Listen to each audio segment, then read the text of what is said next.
Assalamualaikum warahmatullahi wabarakatuh. Waalaikumsalam warahmatullahi wabarakatuh.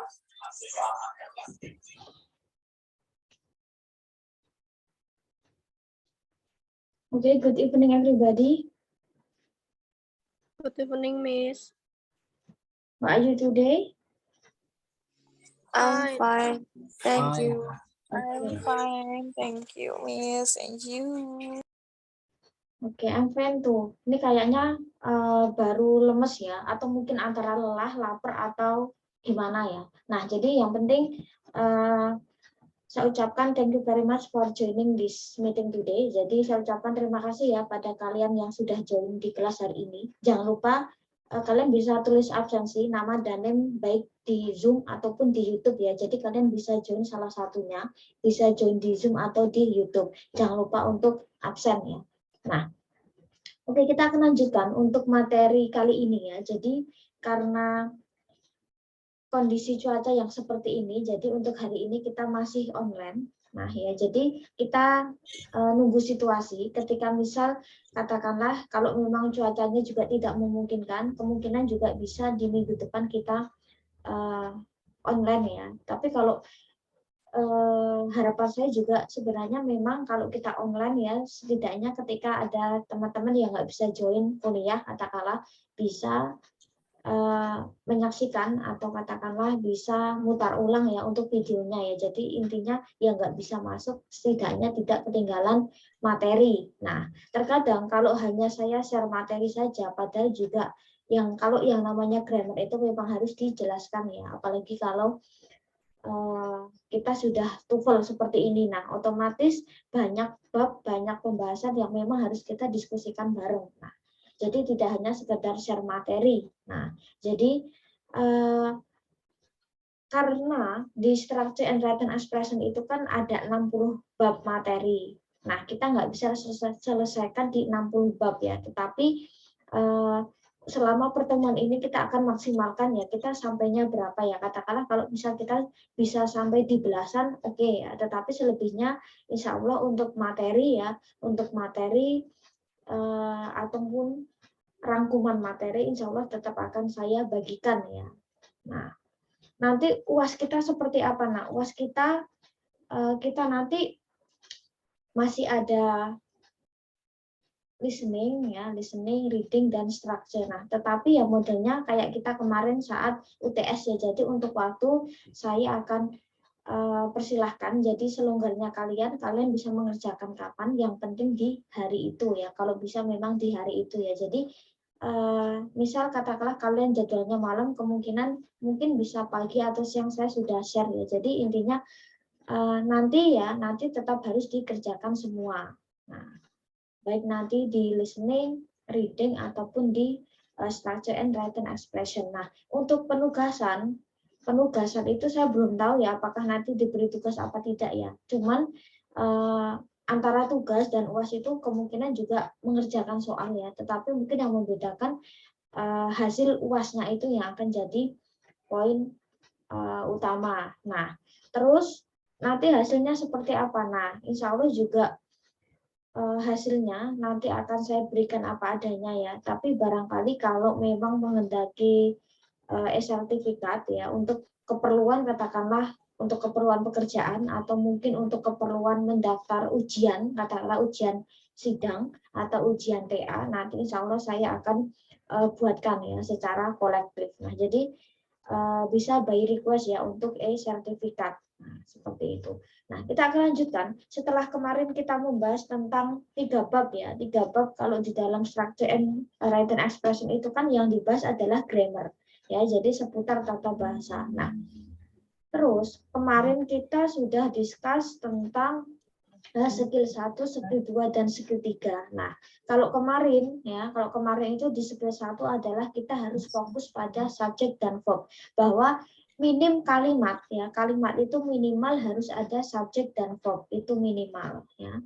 Nah, terus kasusnya tidak boleh double subjek, tidak boleh double verb. Nah, ataupun double keduanya, setidaknya dalam satu kalimat itu ya, dia hanya terdiri dari subjek ya dan verb atau subjek dan predikat saja, tidak boleh subjeknya sampai 2 katakanlah ya, ataupun predikatnya dia juga double verb ya, tidak boleh double subjek dan double verb, atau setidaknya kalimat itu harus ada subjek dan verb, tidak boleh subjeknya nggak ada, tidak boleh verbnya nggak ada, tetap harus saling melengkapi. Nah, terus kemarin juga di skill kedua itu juga terkait dengan skill pertama, intinya bahwa ketika di dalam grammar ya, ketika di dalam kalimat sentence kan minim harus ada subjek dan verb.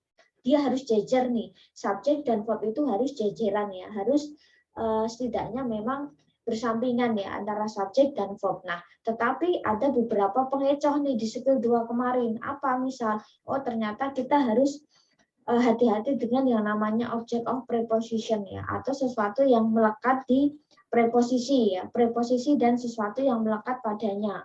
Nah, kita juga harus hati-hati karena apa? Karena itu bisa menghalangi subjek dan verb itu ibarat kata jejeran. Kita nggak boleh fokus ke situ setidaknya. Setidaknya kita bisa mengidentifikasi oh object of preposition itu yang ini.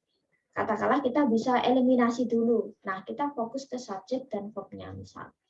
Terus yang skill selanjutnya, hati-hati juga dengan appositif. Appositif itu apa? Nah, ibarat kata kayak sesuatu yang menyerangkan si subjek. Ya, jadi ibarat kata kalimat itu kan harus ada subjek dan verb, tetapi ada keterangan-keterangan yang dia menerangkan subjek itu siapa atau menerangkan lebih spesifik tentang si subjek. Nah, itu juga harus hati-hati. Mungkin bisa juga dieliminasi. Kita tetap fokus ke mana subjek dan mana verb. Nah, intinya itu. Setiap skill itu memang pasti akan selalu berkaitan ya antara skill 2 dia akan merujuk ke skill 1 dan skill 3 juga akan merujuk ke skill pertama. Karena skill pertama itu biasanya skill pamungkas ya. Jadi setiap skill itu biasanya dia akan terkait dengan skill pertama. Intinya kalimat itu harus ada subjek dan verb. Nah, kita fokusnya ke situ ya. Kadang kalau kita terlalu cenderung mengartikan, waktunya akan habis. Padahal structure and written expression itu cuma 25 menit ya. Soalnya adalah 40 ya. Jadi kalau kita harus mentranslate itu satu persatu itu nggak akan mungkin. Jadi fokus utama kita adalah cari subjek dan cari verb. Apakah subjeknya sudah lengkap, apakah verbnya udah lengkap, atau mungkin subjeknya kelebihan ataupun verbnya kelebihan. Nah, fokusnya ke situ. Nah, terus kita hari ini akan ke ini ya, materi yang keempat. Nah, oke. Nah, kita akan ke materi yang keempat. Ya, jadi di materi ini, nah kalau kemarin di skill 1 adalah subjek dan verb, di skill kedua adalah hati-hati terhadap object of preposition ya. Terus skill yang ketiga kemarin adalah hati-hati dengan appositif. Nah, kita akan ke sini ya. Jadi di skill 4 ini adalah ke penggunaan dan letak present participle. Nah, sebenarnya memang ketika kita di bahasa Inggris 1, memang sebenarnya kan kita tidak membahas semua grammar ya, cuman part-part aja yang penting ya. Nah, cuman kalau kita di TOEFL sebenarnya memang intinya kayak grammar ya, tetapi dia lebih yang tahap yang kompleks ya. Kalau misal kita di bahasa Inggris 1 kita membahas sesuatu yang simpel ya, yang dasar sekali, maka kalau sudah di TOEFL itu sesuatu yang lebih kompleks. Nah, oke, present participle itu seperti apa? Nah, present itu kan biasanya identik dengan saat ini ya. Nah, present misal kayak simple present gitu ya. Nah, present itu identik dengan saat ini. Nah, oke, intinya present participle itu adalah bentuk verb ing, verb plus ing. Nah, ya, sekilas kok kayak continuous misal iya, sekilas secara bentuk present participle adalah verb ing. Nah, jadi dia fungsinya apa? Dia bisa fungsi sebagai adjektif kata sifat yang dia bisa juga menjelaskan subjek. Jadi modelnya dia bisa kayak positif ya. Atau katakanlah dia bisa menjadi bagian dari verb ya. Ketika ketemu to be misalnya, ketika ketemu to be SMA misalnya, nah dia bisa jadi verb ya. Misal katakanlah kayak listening, misal saya sedang listening itu sedang mendengarkan, misal reading sedang membaca. Nah, jadi verb ing itu fungsinya dia bisa menjadi kata sifat ya, dia bisa menjadi adjektif kata sifat atau dia bisa menjadi verb. Nah, fungsinya seperti itu. Contohnya apa? Nah, oke, participle itu kan kalau present participle itu verb ing, jadi verb ing. Nah, kalau katakanlah ya dia fungsinya adalah sebagai kata sifat ya, dia biasanya modelnya itu melekat pada kata benda ya, misal smiling girl, gadis yang sedang tersenyum maksudnya ya, atau maksudnya di sini adalah makna yang sama, smiling girl misal, singing student ya, jadi siswa yang katakanlah bernyanyi misal, sama halnya kayak student is singing ya, murid sedang bernyanyi, jadi secara makna memang hampir sama, cuman secara fungsi memang berbeda ya. Nah, kalau singing student katakanlah smiling girl, crying baby, bayi yang sedang menangis, bayi yang menangis misal, itu lebih ke sifat ya, mensifati. Nah, misal the smiling girl is my sister ya, gadis yang sedang tersenyum itu adalah saudaraku. Nah, kalau kita analisis ke kaitkan ke skill 1 ya, misalnya subjek dan verb. Nah, the smiling girl itu adalah subjek. Is itu kayak kemarin kita bahas bahwa to be, entah itu is, am, ya, was atau were, katakanlah dia adalah verb. Nah, maka di sini ada subjek, ada verb. Nah, that is a singing student ya. Nah, itu adalah seorang murid yang sedang bernyanyi. That is. Nah, di sini ada subjek, ada verb. Nah, oke. Misal di sini juga ya, the man is talking to his friend. Laki-laki itu sedang berbicara pada temannya. Kalau kita lihat di analisis ya, kalau di bentuk tenses kan di sini sebagai subjek, is talking itu sebagai verb ya, tetapi bentuknya adalah continuous atau to be plus verb ing. Nah, terus katakanlah, nah ya, present participle tuh yang ini bisa. Nah, the man talking to his friend. Nah, di sini kan. Nah, ini adalah participle. Nah, participle-nya seperti apa? Nah, di sini bisa dia sebagai subjek. Nah, ya. Terus has itu kan verb ya, berarti di sini adalah subjek, terus di sini verb. Nah, berarti di sini kalimatnya sudah subjek dan verb. Sekilas itu memang bentuknya kayak present continuous sebenarnya ya, laki-laki. Nah, tetapi kan dia subjeknya beda. Di sini the man yang dia sebagai subjek, katakanlah is talking dia katakanlah sebagai verb. Nah, ya. Cuman lebih ke apa ya, kayak kedudukannya aja yang beda. Nah, kalau di sini dia adalah bentuknya ibarat kata kayak present continuous ya. Nah, di sini bentuknya dia adalah present continuous katakanlah ya. Nah, kalau yang di nomor 2 itu adalah present participle yang fungsinya adalah participle. Nah, jadi katakanlah memang sama-sama verb ing ya. Kalau yang di atas dia adalah modelnya present continuous katakanlah. Nah, kalau yang di bawah ini apa ya? Dia modelnya verb ing ya, tetapi dia participle ya, present participle. Nah, jadi sama-sama menggunakan verb ing ya. Kalau di atas dia lebih ke present continuous ya, menggunakan apa ya? Dia sebagai fungsinya sebagai subjek katakanlah, tetapi kalau yang di bawah itu dia biasanya satu kesatuan yang fungsinya sebagai subjek ya. Kalau di atas dia fungsinya sebagai verb, kalau yang di bawah itu dia fungsinya sebagai subjek. Nah.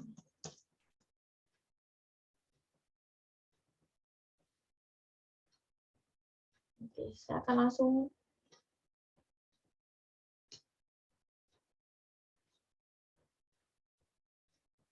langsung edit di sini aja ya.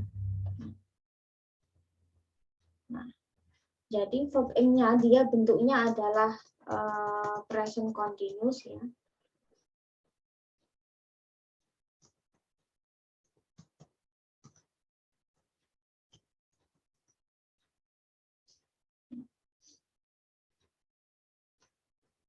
Katakanlah verb ing di sini fungsinya adalah sebagai verb ya, kata kerja. Verb dalam present continuous. Tetapi katakanlah kalau yang di bawah ini ya, yang saya kurung ini fungsinya adalah sebagai ya verb ing, dia sama-sama katakanlah verb ing ya, tetapi fungsinya ibarat kata paling gampangnya dia sebagai subjek kalimat. Nah, Kalau dia fungsinya sebagai verb, lebih kayak gini.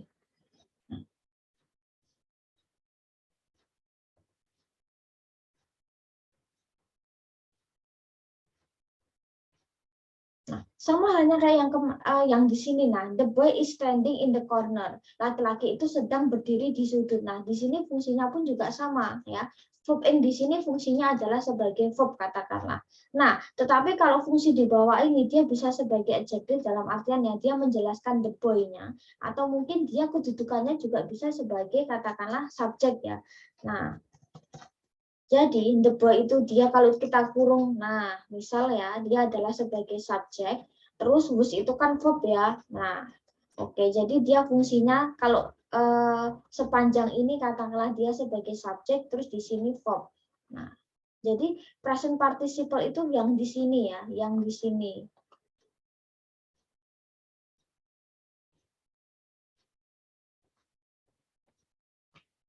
Nah, jadi memang sekilas secara bentuk memang kayak present continuous banget katakanlah ya. Tetapi kan secara fungsi beda ya. The boy is standing. Maka kalau di sini adalah dia adalah verb ya. Di sini di sini subjek, standing adalah verb. Nah, tetapi kalau yang di sini dia segini itu sebagai subjek ya. Nah, dia sebagai subjek terus verbnya apa? Yaitu was. Nah, laki-laki yang berdiri di pojokan, nah dia sebagai satu kesatuan yaitu subjek. Nah, kalau di sini was itu adalah verb ya, berarti di sini subjeknya dia sepanjang ini, terus verbnya adalah ini.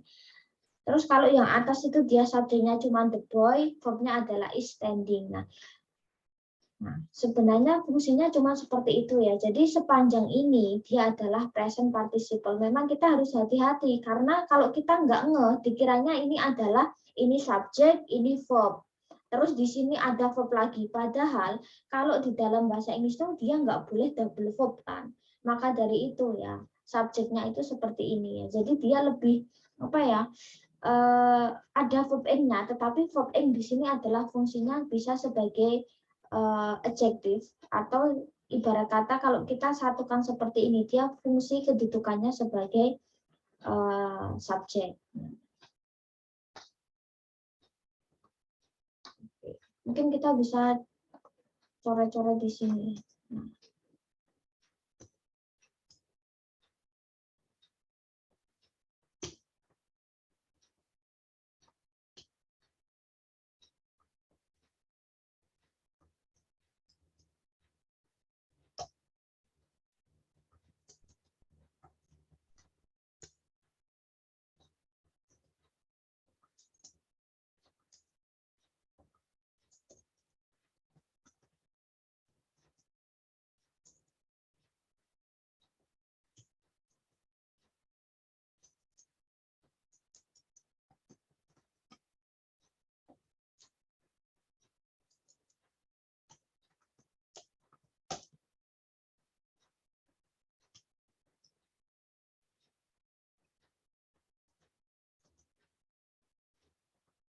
Nah, ibarat kata seperti ini ya. Nah, jadi sepanjang ini dia adalah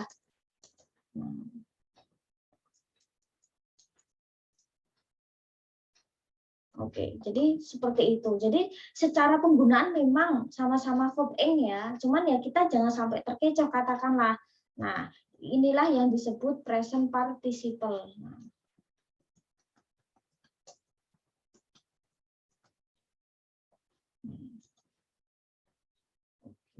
kalau di atas itu bisa ke present continuous.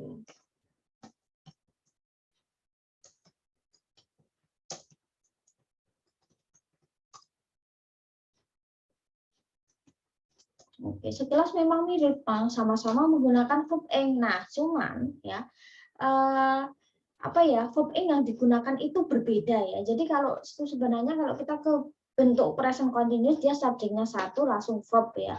Verb ing. Kalau di sini ya meskipun ini adalah verb ing ya, bukan berarti ini adalah kata kerja, tetapi lebih menjelaskan si subjek laki-laki yang sedang berdiri di pojokan. Nah, dia sebagai subjek was naughty, laki-laki yang sedang berdiri di pojokan itu nakal. Nah, jadi kalau kita misal runtutkan katanya dia modelnya seperti ini sebenarnya ya. Oke. Intinya itu.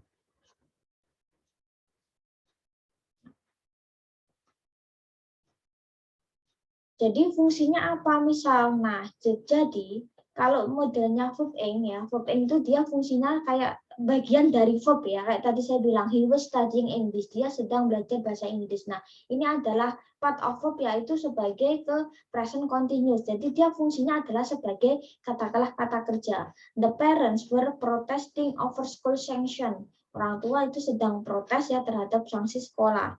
So employees are speaking to each other in the lunchroom. Jadi dua pegawai itu sedang berbicara di ruang makan. I'm reading TOEFL material. Aku sedang membaca materi TOEFL. Nah, jadi dia adalah bagian dari verb. Nah, terus kalau yang kedua ini ya, dia bisa kayak sebagai kata sifat, mensifati, atau mungkin dia fungsinya bisa sebagai katakanlah verb juga. Seperti ini ya, the dancing girl. Nah, di sini is my friend. Maka di sini dia juga fungsinya juga bisa sebagai kata sifat dan subjek.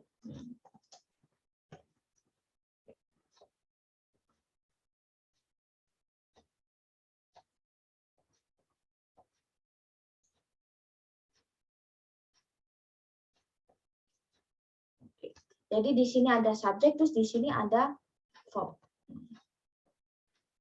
Yang penting itu sebenarnya memang kita harus menguasai ya, katakanlah subjek, verbnya apa misal.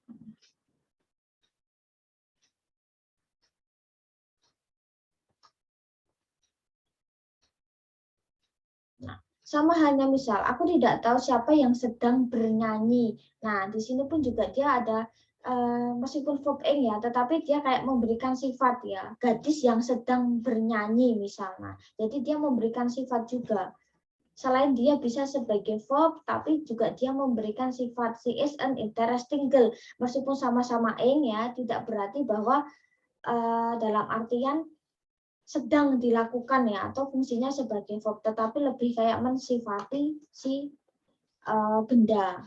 Nah, misalnya smiling face ya, kita menyukai ya wajah-wajah yang sedang tersenyum misalnya. Di sini pun meskipun juga intinya sedang dilakukan, bahwa verb ing di sini adalah dia mensifati benda yang ada di sampingnya. Misal. Nah, working boy misal, kata utamanya apa? Yaitu boy, tetapi kita menjelaskan dengan modelnya verb ing working boy. Misal, oh berarti laki-laki yang sedang bekerja. Crying girl misal. Nah, crying girl misal katakanlah gadis yang sedang menangis. Nah, sebenarnya kunci utama kan sebenarnya ya gadis aja misal ya, atau anak perempuan. Nah, anak perempuan yang seperti apa? Oh, anak perempuan yang sedang menangis. Nah, itu juga bisa memberikan sifat ya. Selain mungkin fungsinya juga bisa sebagai subjek kalimat kayak yang tadi kalimat tadi, bisa juga dia fungsinya sebagai kata sifat ya. Jadi tergantung jenis kalimatnya sih ya. Nah, jadi kalau kita misal menemukan ya verb ing plus noun katakanlah, maka di situ adalah present participle.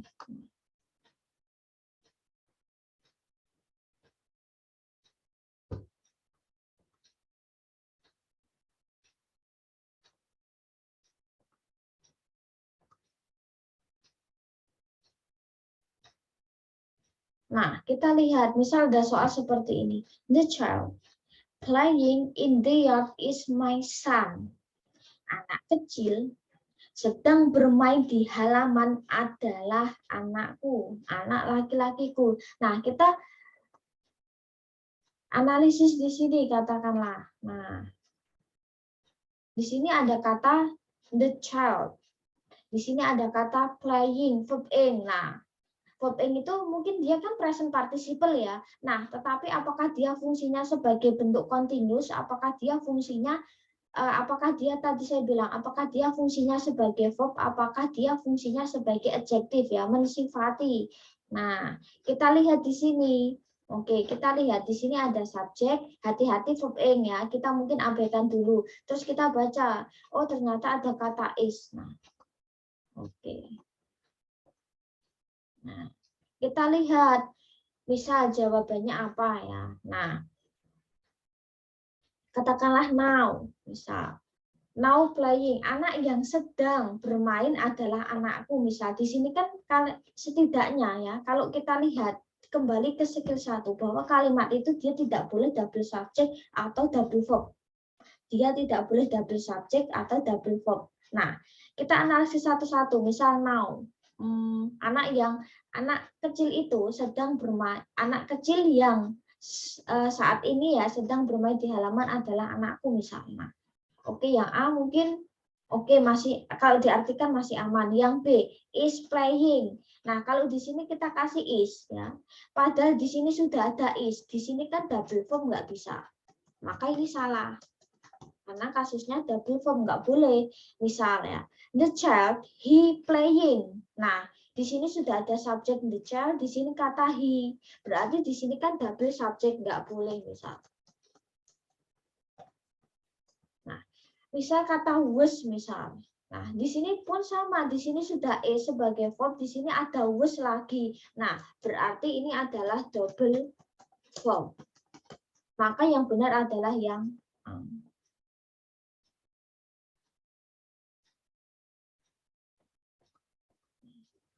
Jadi, hati-hati, present participle itu bukan to be plus verb ing ya, tetapi dia kayak tadi, dia adalah mensifati ya. Katakanlah seperti yang tadi fungsinya itu bukan sebagai present continuous, tetapi dia fungsi sebagai kayak adjektif ya. Nah, juga misal seperti ini juga kembali ke skill 1. Kita harus analisis intinya bahwa tidak boleh double verb, tidak boleh double subject. Nah, berarti kan maksudnya anak kecil ya yang sedang bermain di halaman itu adalah fungsinya sebagai subjek.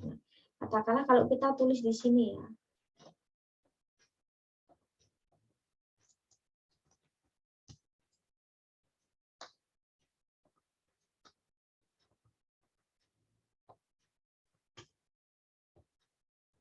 Kan tadi seperti ini ya. Nah, kita analisis di sini. Ya. Subjeknya apa? Dia panjang adalah the child now playing in the yard. Verbnya apa? Oh, verbnya adalah is.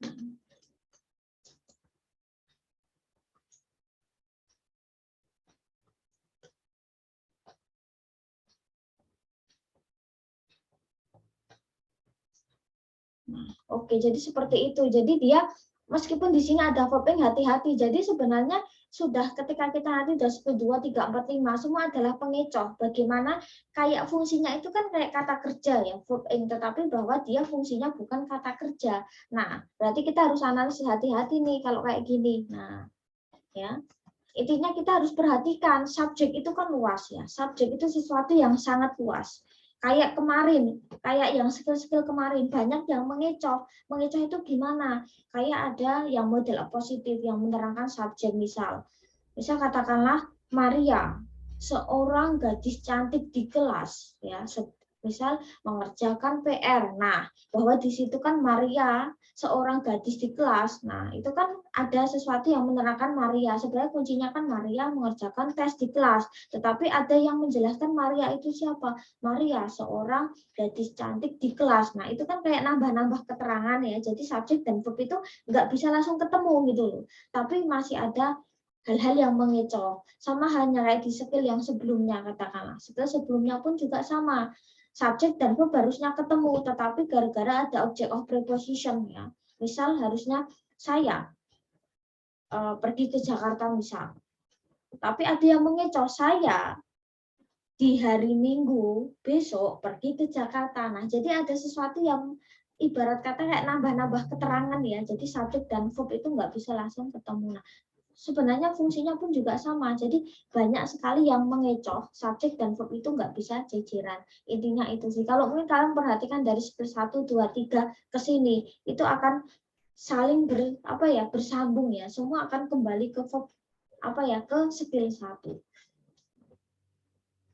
Maka dari itu TOEFL itu susah, apalagi bagian structure karena ya itu setidaknya juga karena grammar ya, apalagi kalau grammar itu berkaitan banyak yang harus dipelajari. Maka dari itu les TOEFL itu mahal ya, apalagi kalau khusus biasanya yang cukup mahal dan menyita pertemuan banyak itu yaitu structure ya atau grammar itu cukup memakan waktu yang banyak misal. Nah, modelnya seperti itu ya. Itu hanya sekilas contoh saja.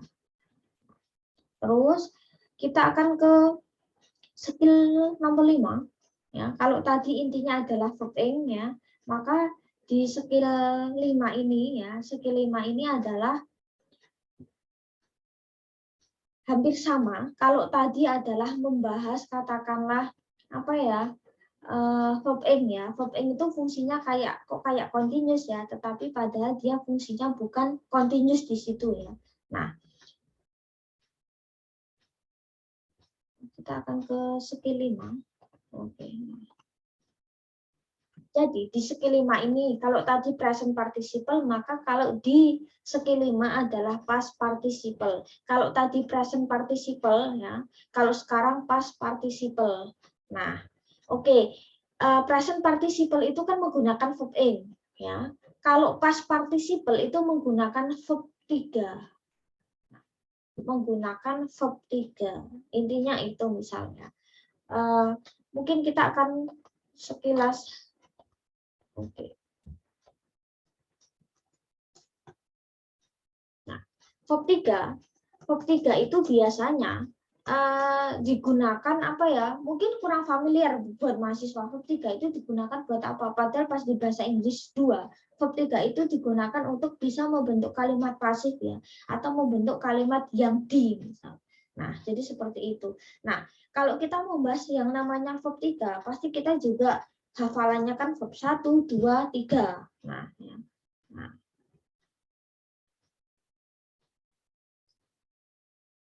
oke.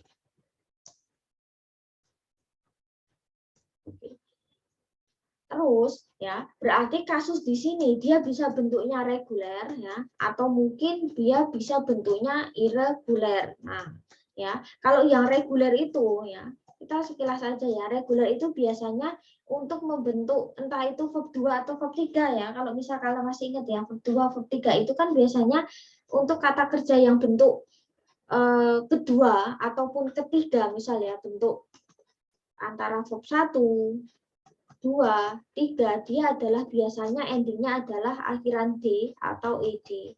Nah, kan seperti ini konsepnya. Terus kalau irregular, ya, yang tidak beraturan, ya, bentuk verb 1, 2, dan 3 itu dia modelnya adalah, apa ya,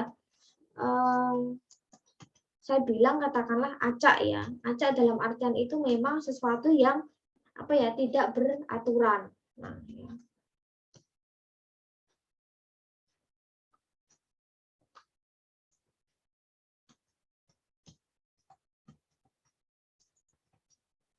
Oke. Kita akan coba untuk oke.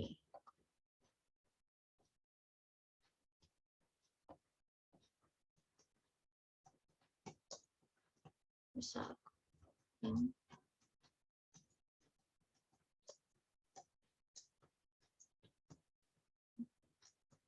Misal kata apa? Misal katakanlah listen, verb 1.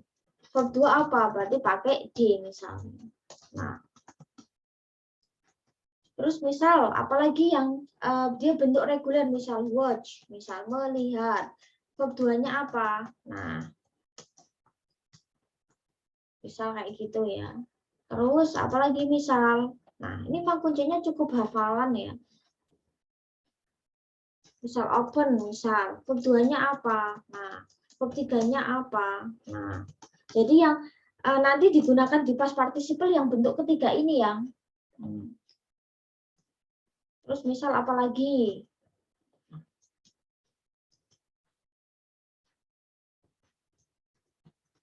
Misal close, verb 2-nya close. Nah, verb 3-nya close. Nah, misal ya. Jadi seperti itu. Kalau untuk reguler kan biasanya untuk verb 2, verb 3 itu kan endingnya D atau ED gitu ya. Misal move, misal. seperti ini ya untuk yang reguler. Nah, ini tabelnya banyak sekali, nanti bisa dipelajari sendiri. Nah, terus kalau yang irregular, ya, irregular itu misal apa? Irregular itu kayak tadi saya bilang, sesuatu yang dia tidak beraturan, baik dari tulisan ya, dari untuk perubahan verb 2, verb 3, dia itu biasanya berubah total, bisa sama, bisa berubah total. Jadi dia modelnya nggak kayak reguler ya, yang endingnya adalah DED. Tetapi yang bentuk irregular itu biasanya dia modelnya adalah acak ya. Acak itu dalam artian memang bisa antara verb 1, 2, 3 dia beda semua, bisa antara verb 2 dan 3 sama ya, atau mungkin bisa juga verb 1, verb 2-nya sama. Nah, misal contoh apa? Eat, misal makan. Verb 2-nya verb 3-nya eaten. Misal apalagi katakanlah see, melihat. Misal verb 2 apa? Saw. Verb 3 seen misal. Terus apalagi ya, mengetahui misal verb 2 apa, nah know, verb 3 known. Nah terus misal write, verb 2 note, verb 3 written. Nah terus apalagi ya, take misal verb 2 to, verb 3 taken. Nah, jadi nanti yang akan kita gunakan adalah yang belakang ini, verb 3-nya ini yang akan kita gunakan. Nah, jadi kalau tadi present participle adalah verb in, ya, maka kalau di past participle dia adalah menggunakan verb 3. Ya, seperti ini, menggunakan verb 3. Ini untuk participle. Secara fungsi sebenarnya sama ya. Dia bisa sebagai kayak adjective menjelaskan atau bisa sebagai subjek.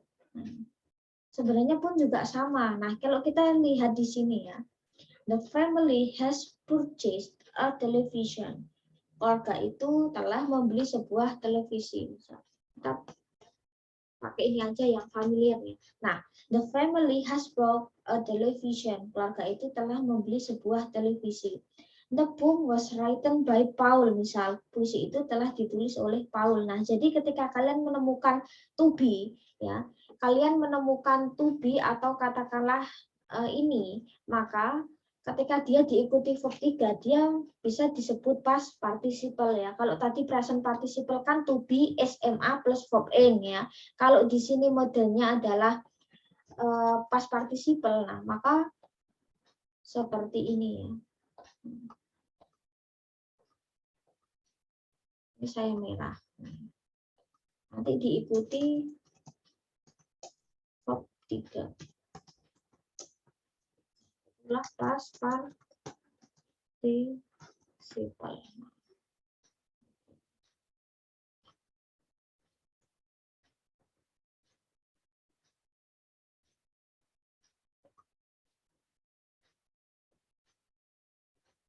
Nah, terus kalau kita lihat di sini, nah dia sebagai part of verb, biasanya kalau to be plus verb 3, dia bisa bentuknya yang, kalau mungkin kalian masih ingat di bahasa Inggris 2 ya, dia bisa ke apa ya, present perfect atau mungkin di past tense misalnya. Nah, jadi verb-nya adalah itu, misal katakanlah pasifnya itu misalnya. Kalau kita lihat yang penting ketika kalian menemukan to be, entah itu was, were, atau katakanlah have, has. Nah, verb 3 maka itulah participle ya. Dia fungsinya bisa bagian dari tenses yaitu past tense katakanlah, atau mungkin tenses yang lain atau present tense. Nah, itu adalah past participle.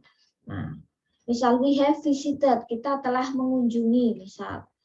Dina has finished, Dina telah menyelesaikan. Nah, dia berarti kan di sini ada subjek, di sini verb. Jadi dia adalah bagian dari verb ya. Nah, saya kurung saja, ini bagian dari verb. Misal, I'm called by, aku dipanggil misalnya. Di sini adalah bagian dari verb ya. Jadi di sini ada subjek, di sini ada verb. Nah, English is being studied. Nah, ini juga verb ya. Jadi intinya ketika kalian menemukan to be plus verb 3, ya, dia adalah verb. Terus yang kedua, fungsinya sebagai adjective. Sekilas hampir sama kayak yang tadi ya, present participle ya. Bentuknya sama-sama verb in, tetapi dia ya bukan sebagai subjek, intinya itu. Misalnya the television bought yesterday. Nah, was expensive. Nah, kalau kita di sini analisis ya. Nah, televisi yang dibeli kemarin, misal televisi yang seperti apa? Televisi yang dibeli kemarin berarti kan dia menjelaskan TV-nya kan. Jadi memberikan sifat televisi yang mana sih? Televisi yang dibeli kemarin. Nah, dia fungsinya sebagai subjek. Terus verbnya apa? Yaitu yang ini. Nah, was expensive. Nah, jadi kalau secara letak ya, memang katakanlah kalau di sini katakanlah dia ada to be-nya, maka dia fungsinya sebagai verb ya. Berarti verb 3 katakanlah partisipalnya, past participalnya itu fungsinya sebagai verb. Nah, tetapi kalau dia katakanlah tidak diikuti dengan to be ya, terus ternyata ada to be setelahnya, maka di situ adalah fungsinya sebagai adjective ya. Jadi TV yang dibeli kemarin was expensive. Nah, di sini dia sebagai subjek, di sini sebagai verb. Sama the poem written by Paul appeared in the magazine, misal puisi yang ditulis Paul muncul di majalah, ini pun juga sama ya, dia sebagai subjek ya. Terus di sini adalah verbnya. Jadi memang harus cukup hati-hati sih, karena memang sekilas hampir sama. Mungkin kita akan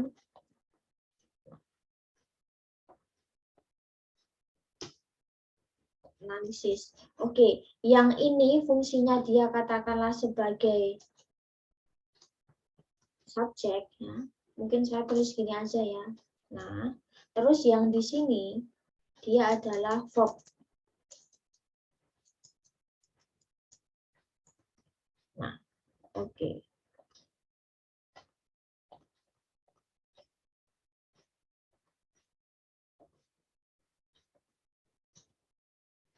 Sama halnya dengan ini ya.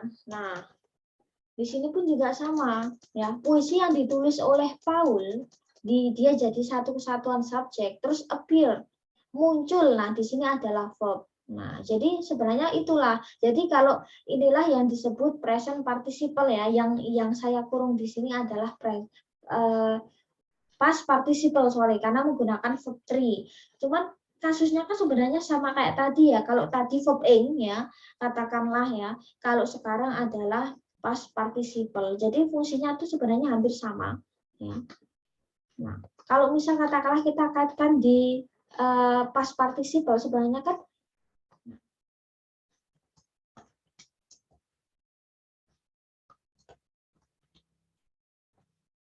hampir sama kan, fungsinya kan sama. Ya kan, kalau di sini kan dia sebagai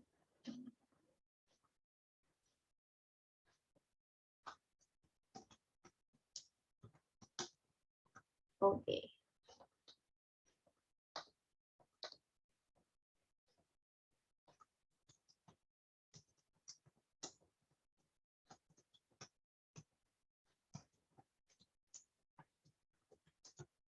Oke, kalau di sini verb ing ya. Oke, jadi seperti itu sih perbedaannya ya. Jadi memang antara present sama past participle itu sebenarnya fungsinya sama, cuman verbnya aja yang beda ya. Kalau tadi present participle lebih ke verb ing ya, lebih ke verb ing setidaknya. Nah, secara letaknya pun juga sama ya. Nah, tetapi kalau di past participle dia cuman verbnya bukan verb ing tetapi verb 3. Jadi secara arti sebenarnya kan juga fungsi ya, itu pun juga sama ya. Nah, jadi inilah ya. Jadi sebenarnya jadi dia subjeknya itu lebih lengkap. Ya. Kalau kita analisis per kalimatnya kayak gini ya. Fungsinya sama ya. Kalau present participle menggunakan verb ing ya. Jadi TV yang dibeli, yang sedang dibeli is expensive misal. Nah, baik di sini adalah subjeknya segini, ada verb ing-nya, tetapi dia bukan artinya verb ya, tetapi verbnya adalah di sini. Nah, jadi inilah yang cukup mengecoh ya, baik di present atau past participle. Nah, karena kok sama-sama ada verbnya, padahal dia fungsinya bukan sebagai verb ya, tetapi lebih ke ya ini sebagai subjek. TV yang telah diberi kemarin, berarti intinya apa? TV-nya was expensive. Nah, di sini verbnya. Jadi untuk memahaminya lebih gampang kayak gini ya. Nah, jadi cukup hati-hati ya, karena dia kan pengecoh. Kalau kita nggak di sini kan dikira subjek, ini verb, terus di sini verb, padahal kalimat itu nggak boleh double subjek, nggak boleh double verb. Itu hanya untuk sekilas. Nah, ini pun juga sama misal. Nah, kita akan analisis. Nah, di sini roti ya, the bread misal baked this morning smelled delicious. Nah, roti yang telah dipanggang pagi ini ya terlihat sangat enak misalnya. Di sini kita analisis, kita cari subjeknya yang mana. Oh, mungkin yang ini ya, mungkin. Terus kita analisis mana yang verbnya. Ternyata ini. Nah, ini verbnya. Oke. Berarti di sini, berarti sepanjang ini harus jadi subjek kan. Oke, kita analisis di sini. Nah, ini kan modelnya past participle lah. Kita di sini sudah ada subjek, maka di sini harus subjek kan. Di sini verb, di sini subjek. Bagaimana? Nah, kita melengkapi subjek yang katakanlah kurang ini. Apakah has? Nah, kalau di sini has, di sini sudah ada ini. Berarti kan di sini double verb, ya, nggak boleh. Was apalagi di sini sudah ada ini, sudah ada verbnya. Kalau di sini was kan verb, maka dia juga double verb. Ada kata eat misal, ini sudah ada kata the bread misalnya, roti. Di sini ada kata eat, padahal eat itu kan bagian dari subjek kan, dia pronoun kan, berarti dia double verb. Padahal kalimat itu dia nggak boleh double subjek ya atau double verb. Maka yang benar adalah yang just. Jadi kalau kita analisis gini ya.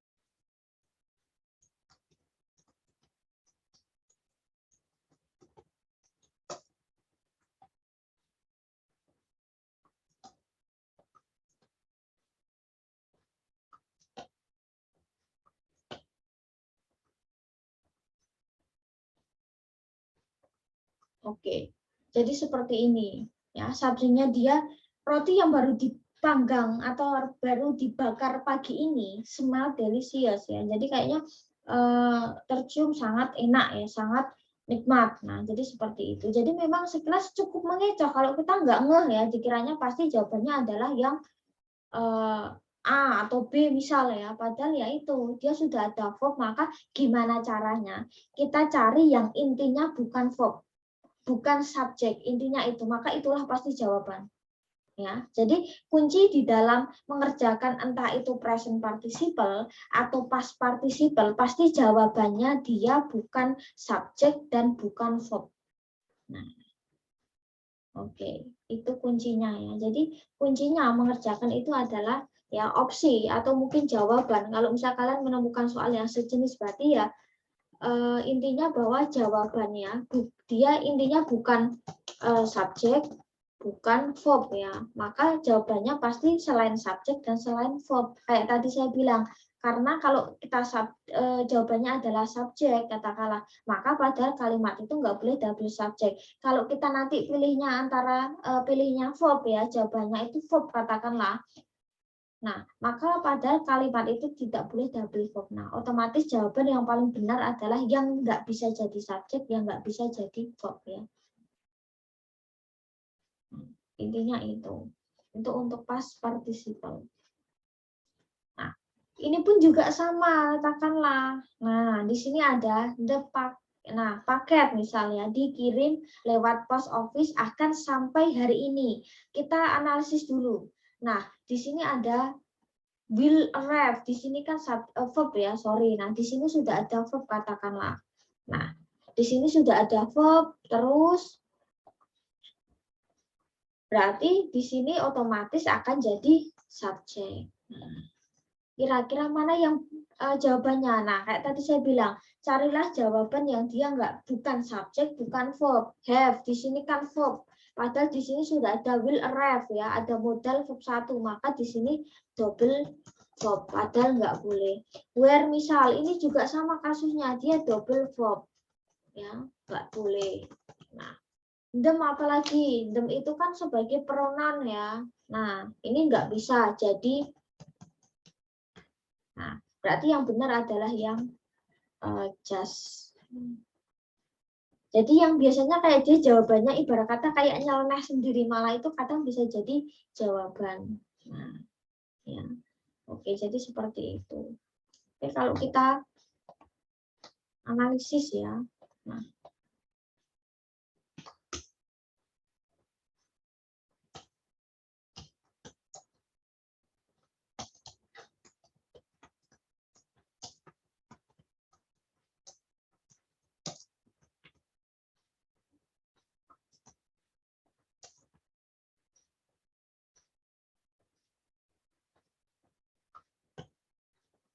oke, jadi seperti ini kan.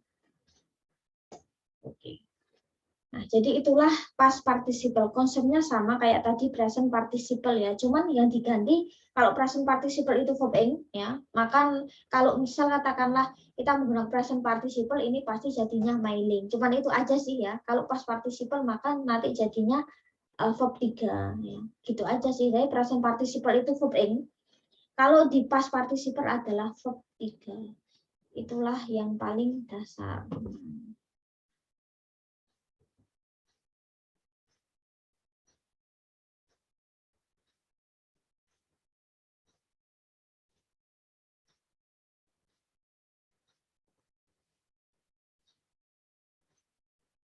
Nah, ini pun juga sama. Nah, supaya sudah ada ya di bawah itu sebenarnya sudah ada latihan soalnya ya.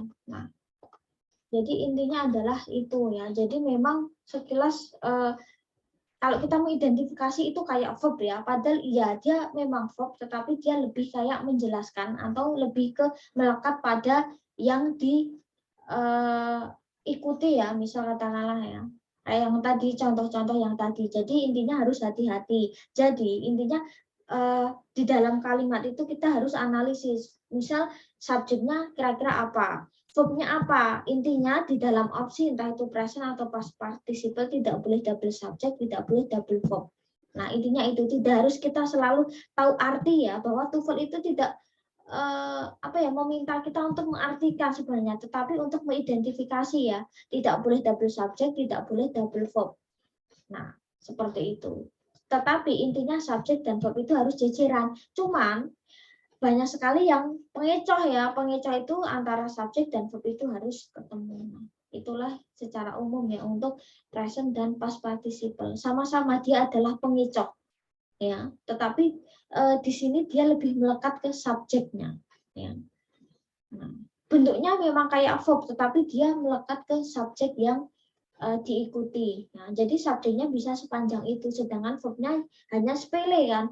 Mungkin bisa bentuknya to be atau mungkin verb ya. Nah, seperti itu. Itu yang secara dasar ya. Nah, mungkin itu saja yang bisa saya sampaikan ya. Jadi next kita akan ke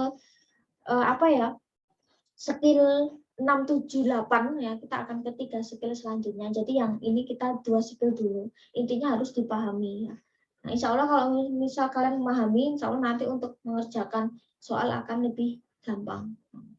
Mungkin itu saja yang bisa saya sampaikan. I think this on this meeting today. Thank you very much for your attention. See you next week ya. Nah, kita ketemu minggu depan insya Allah kalau memang tidak memungkinkan kita akan online seperti ini ya, pakai Zoom. Mungkin itu saja yang bisa saya sampaikan. Keep positive thinking, selalu berpikiran positif dan keep your healthy, jaga kesehatan kalian ya, semoga juga selalu sehat ya. Jadi kuliah sama kerjaannya juga bisa sinkron, bisa lancar ya, tanpa halangan. Intinya mintanya sehat aja lah dulu ya. Insya Allah segala urusan nanti bisa dimudahkan. Itu aja ya.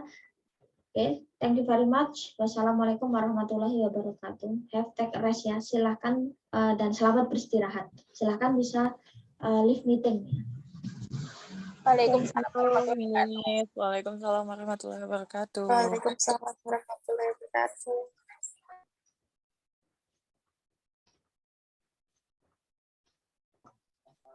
Waalaikumsalam. Waalaikumsalam warahmatullahi wabarakatuh.